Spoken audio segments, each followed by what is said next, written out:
Hey what's up guys, आप देख रहे हो द इंग्रेडिएंट शो और आज हम बात करने वाले इंडियन एयरफोर्स के फ्यूचर फ्लीट के बारे में।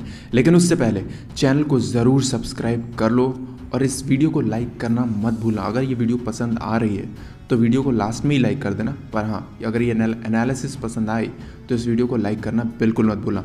तो सबसे पहले इंडियन एयरफोर्स की फाइटर फ्लीट के बारे में बात करते हैं, तो वो है सुखोई 30 MKI, जो कि अभी का बैकबोन है इंडियन एयरफोर्स का। तो 15 स्क्वाड्रन में सुखोई 30 MKI है हमारे पास, जो कि 2040 से 45 के बीच में रिटायर होने वाले हैं। मतलब इन्हें पूरी तरीके से फेस आउट कर दिया जाएगा, एक भी एयरक्राफ्ट इंडियन एयरफोर्स में नहीं रहेगा। मतलब इनको और अपग्रेड नहीं कर सकता, इनके एवियोनिक्स सब पुराने हो जाएंगे। अब बात कर लेते सेकंड लाइन ऑफ डिफेंस के बारे में, तो वो है हमारा MiG-29 UPG। मतलब MiG-29 अपग्रेड किया गया है तो उसे UPG कहा जाता है। तो बेसिकली MiG-29 हमारे पास 3 स्क्वाड्रन में अभी अवेलेबल है, लेकिन अभी जो हमने इमरजेंसी प्रोक्योरमेंट किए हैं तो उसमें एक स्क्वाड्रन और आ रहा है, तो ये 4 स्क्वाड्रन हो जाते हैं। तो इसका क्या प्लान है कि इसको 2030 से 32 तक रिटायर करना है। बेसिकली कुछ ऐसे एयरक्राफ्ट्स होंगे जो कि 2035 में भी रिटायर होंगे, जो कि अभी खरीदे गए हैं, लेकिन बाकी सारे एयरक्राफ्ट 2030 तक ही, मतलब 30 से 32 के बीच में ही रिटायर कर दी जाएंगे। जैसे जैसे वो इंडियन एयरफोर्स को ज्वाइन किए थे वैसे वैसे रिटायर होंगे। अब बात कर लेते हैं इंडियन एयरफोर्स के फेवरेट फाइटर के बारे में, जो कि मिराज है, मिराज 2000। इसको अभी कुछ सालों पहले ही अपग्रेड किया गया था और ये बेसिकली सबसे लेटेस्ट वर्जन में, इसके बाद इन्हें अपग्रेड नहीं किया जा सकता। और ये ऑलरेडी 20 साल से ज़्यादा सर्विस दे चुके हैं इंडियन एयरफोर्स को। 90s के एयरक्राफ्ट हैं और 10 साल और सर्विस देने के बाद इन्हें भी 2030 से 32 के बीच में रिटायर कर ही देना है। मतलब इनको रिटायरमेंट पूरी तरीके से ले लेना है, क्योंकि ये उसके बाद किसी काबिल नहीं रहेंगे, क्योंकि वो दुनिया जो है 5th जनरेशन फाइटर ले आएगी उस वक्त तक। अब हम बात कर लेते हैं जैगुआर के बारे में। तो इसे तो कब का ही रिटायर कर देना था, लेकिन HAL और इंडियन एयरफोर्स ने इसे जैसे अपग्रेड किया है, तो उस हिसाब से अगर देखा जाए तो जैगुआर अभी चल रहा है और जैगुआर आने वाले 10 साल और चलेगा, अगर इसके इंजन की प्रॉब्लम सॉल्व कर ली जाए। लेकिन अगर इंजन की प्रॉब्लम नहीं भी सॉल्व की जा सकती हो तो धीरे धीरे ये फ्लीट कम होती रहेगी और 2030-32 तक आते आते एनी हाउ इन्हें रिटायर हो ही जाना है। और इसकी जो मेन प्रॉब्लम है वो इंजन को लेके है। अगर इंजन की प्रॉब्लम सॉल्व हो गई तो ये 2035 तक भी चल सकते हैं। मतलब एक बॉम्बर फ्लीट हमारे पास हमेशा ही रहेगी आने वाले 10 से 15 साल तक। अब हम बात कर लेते हैं टोटल स्क्वाड्रन स्ट्रेंथ के बारे में। तो जैसा कि अभी आप स्क्रीन पे देख पा रहे होगे, Sukhoi 30 MKI 15 squadron, MiG-29 4 squadron, Mirage 2000 2 squadron, Jaguar 6 squadron. अगर इन सबको अगर आप देखोगे और इसका टोटल करोगे तो हमारे पास आते हैं 27 स्क्वाड्रन। मतलब 27 स्क्वाड्रन अभी फ़िलहाल में मौजूद हैं। और इसके बाद हमारे पास आता है 10 स्क्वाड्रन में MiG-21 बाइसन एक बहुत ही अच्छा एयरक्राफ्ट है। एयरक्राफ्ट था, अभी भी ये एक अच्छा एयरक्राफ्ट है, लेकिन ये बहुत ही आउटडेटेड हो चुके हैं और इन्हें 2025 तक रिटायर कर देना है। तो उसको रिप्लेस करने के लिए हमारे तेजस आएंगे। तो तेजस जो IOC तेजस है उसकी 1 स्क्वाड्रन मिलेगी हमें, FOC तेजस की 2 स्क्वाड्रन, जो कि 2021 से 22 तक आएगी। तेजस मार्क 1A, जैसा कि अभी जिसकी 83 तेजस मार्क 1A की डील होने वाली है, तो 2024 से 28 तक प्रोडक्शन लाइन में जाएंगे, क्योंकि ऐसे 20 एयरक्राफ्ट हमें पर ईयर मिलने वाले हैं। तो अब आप इन चीज़ों को ध्यान से सुनना जो भी मैं बोलने जा रहा हूँ। तो तेजस ऐसा नहीं है कि 10 स्क्वाड्रन MiG-21 को रिप्लेस करने के लिए 10 स्क्वाड्रन तेजस भी लगेंगे। तेजस एक हाईली एडवांस एयरक्राफ्ट है और वो 6-7 स्क्वाड्रन में भी उस चीज़ को कंप्लीट कर सकता है। उसके बाद हमारे पास आएंगे 2 स्क्वाड्रन में रफाल। अगर जैसे कि आप रफाल को देख रहे हो तो ये एक एयरक्राफ्ट है जो सुखोई 30 MKI के साथ एक कॉम्प्लीमेंट कर सकता है, जो उसके रडार से उन सब चीज़ों को देख सकता है और बेसिकली बहुत ही हाईली एडवांस एयरक्राफ्ट है। हम सुखोई 30 MKI को अपग्रेड भी करने वाले हैं। अगर हम सुखोई 30 MKI को अपडेट करते हैं तो हमारी जो नासिक फैसिलिटी है वहाँ पे सुखोई 30 MKI अपग्रेड हो रहे होंगे।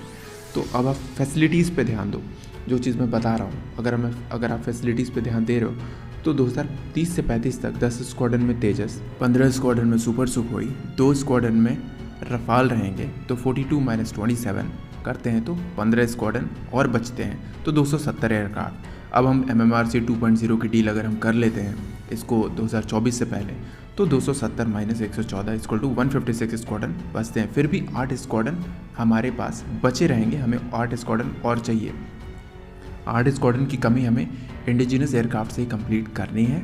तो अगर आप अब देखो प्रोडक्शन लाइन पे ध्यान देना आप, तो मार्क 1A जो है 83 बनने वाला है, 24 से 28 के बीच में आएगा। मार्क 1 जो है वो 60 की संख्या में, वो तो कंप्लीट हो जाएंगे इस कुछ सालों में। और MMRCA 2.0 114 अनदर प्रोडक्शन लाइन लगाई जाएगी। मीडियम वेट फाइटर जो कि 60 से 100 की संख्या में खरीदने 2025 के बाद ही इसका जो भी है वो स्टार्ट होने वाला है। सुपर सुखोई जो है वो 281 नासिक फैसिलिटी उसमें कम्प्लीटली इन्वॉल्व रहेगी, वहाँ पे कुछ नहीं बन सकता। HAL जो है वो भी 10 से 12 एयरक्राफ्ट पर ईयर बना सकता है। तो 2025 पे 20 एयरक्राफ्ट उन्होंने बोला है कि एक और प्रोडक्शन लाइन लगाएंगे तो 20 एयरक्राफ्ट पर ईयर आएगी। तो अगर 20 एयरक्राफ्ट पर ईयर बना रहे हो तो 5 साल में आप 100 एयरक्राफ्ट बना रहे हो।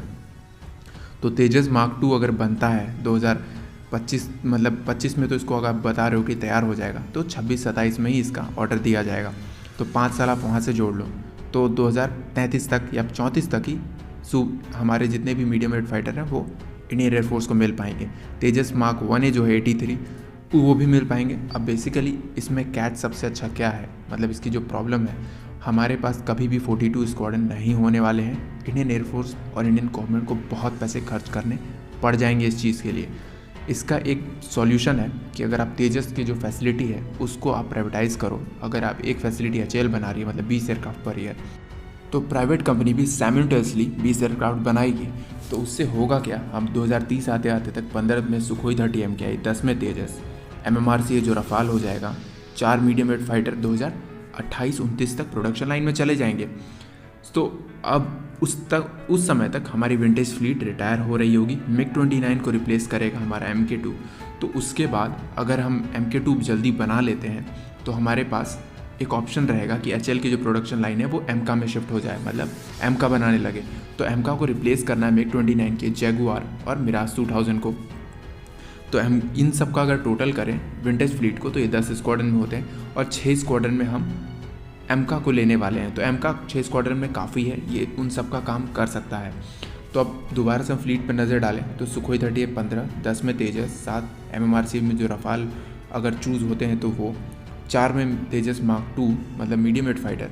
तो ये 2030 तक हमें मिल जाने चाहिए अगर हमें एटलीस्ट 35 से 36 स्क्वाड्रन अचीव करने हैं। और ये स्क्वाड्रन तभी अचीव हो सकते हैं जब तक हम इसे एक प्राइवेट प्रोडक्शन लाइन नहीं बनाते, ईधन मार्क 2 के लिए मतलब तेजस मार्क 2 के लिए, या फिर किसी और फाइटर एयरक्राफ्ट के लिए। जैसे एक तो आपके पास MMRCA 2.0 का जो प्रोडक्शन लाइन है वो बची रहेगी, खाली पड़ी रहेगी, तो वहाँ पे आप मार्क 2 बनाओ और उसके बाद जो हमारा मार्क 1 जो एयरक्राफ्ट है, जो हमारा तेजस है, वो तब तक बन के तैयार भी हो जाएगा।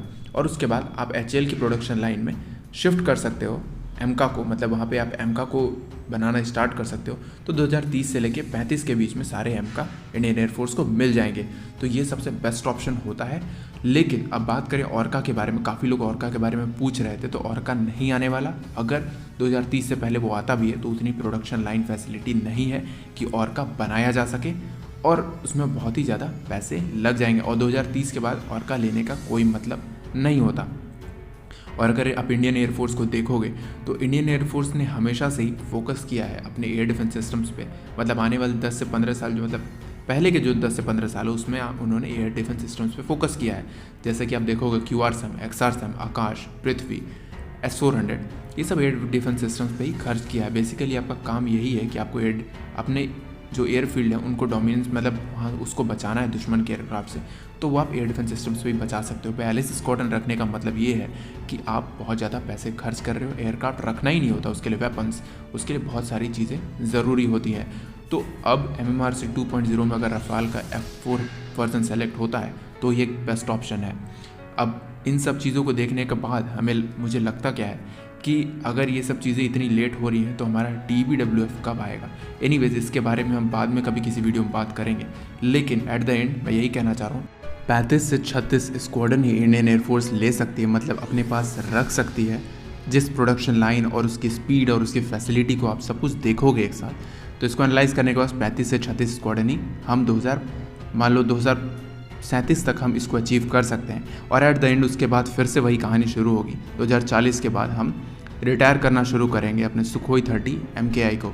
तो एनीवेज उस वक्त की बात बहुत फ्यूचर में चली जाती है। उस वक्त कुछ और एयरक्राफ्ट्स आ जाएंगे जिसको इंडियन एयरफोर्स प्रोक्योर करेगी या फिर खुद से बनाना शुरू कर देगी। तो अब अगर हम देखें इंडियन एयरफोर्स को तो हमारे पास एयर डिफेंस सिस्टम्स हैं जो कि बहुत ही अच्छा काम कर रहे हैं, और उसके बाद हमारे पास फाइटर एयरक्राफ्ट की फ्लीट है। और जो MMRCA 2.0 होने वाला, अगर उसमें रफाल सेलेक्ट होता है तो वही एक सबसे बेस्ट ऑप्शन माना जाएगा। आज के वीडियो को इतना ही। अंत तक वीडियो को देखने के लिए धन्यवाद। अपना ओपिनियन ज़रूर दें कमेंट सेक्शन में कि आपको क्या लगता है। जय हिंद।